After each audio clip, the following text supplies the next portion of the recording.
అగ్రెసివ్గా ఉన్న వ్యక్తి బీజేపీ రాష్ట్ర అధ్యక్షుడు కావాలన్న రాజాసింగ్ వ్యాఖ్యలకు స్పందించారు ఈటెల రాజేందర్. స్ట్రీట్ ఫైటర్ కావాలా అంటూ ఘాటుగా రిప్లై ఇచ్చారు ఈటెల. తాను 5 ముఖ్యమంత్రులతో కొట్లాడానని, సమయం వచ్చినప్పుడు కుంభస్థలం మీద కొట్టే దమ్మున్నోడు కావాలన్నారు ఈటెల రాజేందర్. నిన్న స్టేట్మెంట్ ఇచ్చాడు. ఫైటర్ కావాలి, ఏ ఫైటర్ కావాలి? స్ట్రీట్ ఫైటర్ కావాలన్నా ఏ ఫైటర్ కావాలి? అరే సందర్భం వచ్చినప్పుడు కుంభస్థలం మీద కొట్టే దమ్మున్నోడు కావాలి, గుర్తుపెట్టుకో. కుంభస్థలం మీద కొట్టే దమ్మున్నోడు కావాలి. గట్టిగా చిన్నకి గల్లీలాగి గా స్టేట్మెంట్ పడి వాడు ఫైటరా? ఫైటర్ నీ రాజ్యం, నీ అహంకారం, నీ చేతిలో అధికారం ఉన్నాడు, నువ్వు ఎంత రానోడు గొప్పోడు తప్ప వాడు ఫైటర్ తప్ప వీడు ఫైటర్ కాదు. అందుకని ఇట్లా రకరకాలు ఉంటాయి. మాలాంటి ఊరికే మాట్లాడడం సందర్భం మాత్రం జేజమ్మతో కొట్లాడే సత్తా ఉన్నోళ్ళం మేము. ఇవాళ ఈ ముఖ్యమంత్రి కూడా కొట్లాడే మేము. ఇచ్చిన హామీలు అమలు చేయకపోతే నీ సంగతి ఏంది బిడ్డ అని చెప్పి కొట్లాడేటువంటి బాధ్యత నాకే ఉన్నట్టుగా నేను భావిస్తున్నా.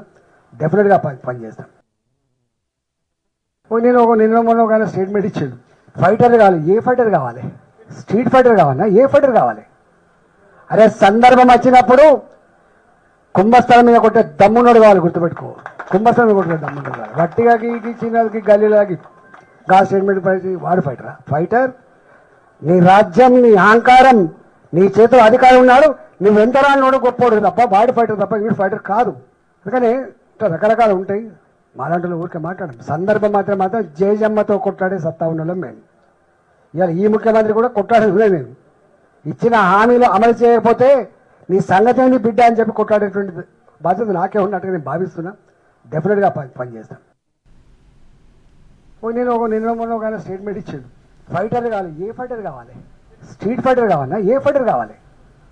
అరే సందర్భం వచ్చినప్పుడు కుంభస్థలం మీద కొట్టే దమ్మున్నోడు కావాలి, గుర్తుపెట్టుకో. కుంభస్థలం మీద కొట్టే దమ్మున్నోడు కావాలి. గట్టిగా చిన్నకి గల్లీలాగి గా స్టేట్మెంట్ పడి వాడు ఫైటరా? ఫైటర్ నీ రాజ్యం, నీ అహంకారం, నీ చేతిలో అధికారం. అసలు రాజాసింగ్ ఏమన్నారో ఒకసారి చూద్దాం. భారతీయ జనతా పార్టీ సీనియర్ నాయకులతోని చర్చ చేసి ప్రెసిడెంట్ డిక్లేర్ చేస్తే చాలా బాగుంటుంది. ఇవాళ 8 ఎమ్మెల్యేస్ ఉన్నారు, 8 ఎంపీస్ ఉన్నారు, చాలా మంది సీనియర్ నాయకులు ఉన్నారు.